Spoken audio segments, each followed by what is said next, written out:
Hello everybody, welcome back to the channel. If you're new here, we talk all things positive on this channel about all your favorite fandoms. And today is Terrifying Tuesday. On Terrifying Tuesday, we talk about horror.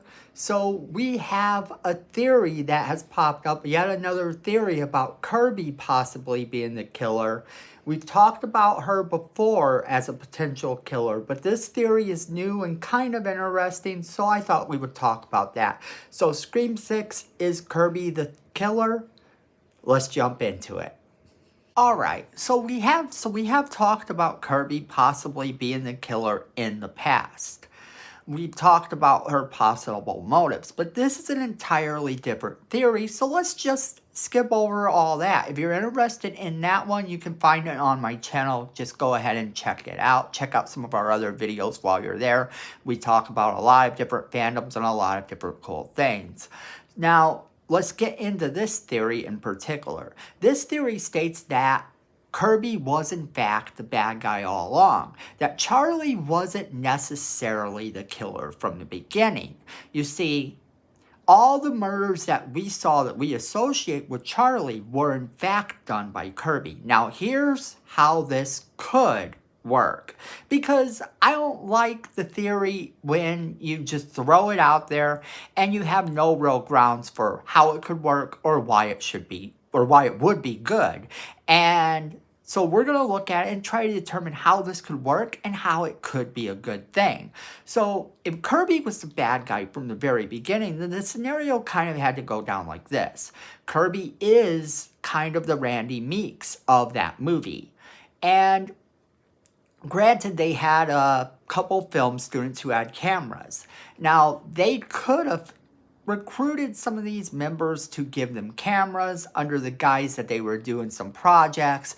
Maybe even since Kirby knows that Charlie has a soft spot for her, it would make sense that she would be able to manipulate him into giving them the cameras to work with.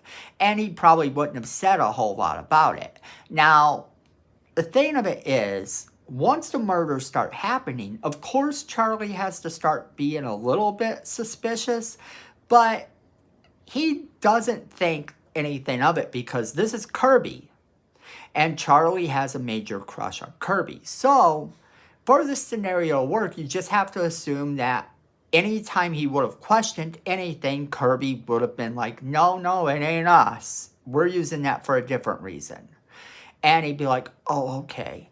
So, basically, when they start committing these murders, every time that there's a murder that Charlie would have committed, it would have been Kirby, until a certain point in the movie. Now, this undisclosed point in the movie is where Jill, who is actually the mastermind and has delusions of being famous. Because remember, Jill's motive is to do everything she felt that Sydney didn't do. Sydney wasted the opportunity to be the final girl. Sydney ran off to have a private life, to actually try to stay out of the limelight, to separate herself from the murders entirely. And Jill wanted to ride it to success. She wanted the movie deals, the book deals, the social media influencer props, and everything she could get from it. She wanted every single moment of her life to be influenced by the fact that she was a survivor, and she was going to get paid, and she was going to be popular, and she was going to be awesome. And Sydney was a loser because Sydney didn't take the opportunity to do any of that. So Jill, of course, knew already that she would have to betray Kirby. So at some point during the movie, she recruits Charlie, saying, look, you may not ever be able to have Kirby. Kirby doesn't like you that way. Kirby will never like you that way. Kirby will never be yours. But I could be, if you do this one little thing for me. And we'll be rich, and we'll be famous, and we'll be together. So what's he do? He does what she wanted. So what's her plan? have him kill Kirby. Why? Because he needs blood on his hands in order for it to work. He needs to have blood on his hands. So him killing her puts blood on his hands. It also allows for her to have a backup plan in case framing Sydney doesn't work. Jill knew she was going to betray Kirby the whole time. She also knew that she had to figure out a way to frame someone else if framing Sydney wasn't going to work. So basically, she had a backup plan on top of a backup plan. Either he was going to die at Sydney's hands or Sydney was going to die at his hands. Either way, it had to work out. And then she would kill whoever was left and be the final girl. If she killed him and then killed Sydney, she's the final girl. So it worked out really well for her. But what about Kirby? If Kirby was in fact one of the killers, would she not have come back in for revenge? Well, see, that's what I think is cool about this theory and what could actually make it decent and make it work. If they pulled this off like this, they could look at it as she saw the opportunity to walk away, to let these two fools who betrayed her take the blame and her to go into having a normal life. But how normal is her life? Would she possibly be a serial killer? Could she possibly idolize the Ghostface killing so much that she is in fact the one that has this big collection we see?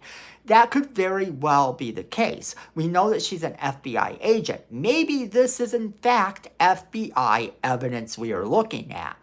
And she has just put herself in charge of this case. Now, it could be a conflict of interest, but it's the movies. When wouldn't it be a conflict of interest in a movie? So her doing this is perfect. Then what happens? She finds out that Billy Loomis has a daughter. And then we're back to the other theory. Her finding out that Billy Loomis has a daughter and that is the cause of everything that happened. She wouldn't want to take the opportunity now to say Ghostface came after her again the way that Ghostface came after Sydney. And it's all because of this new girl, but look, she could also frame this new girl.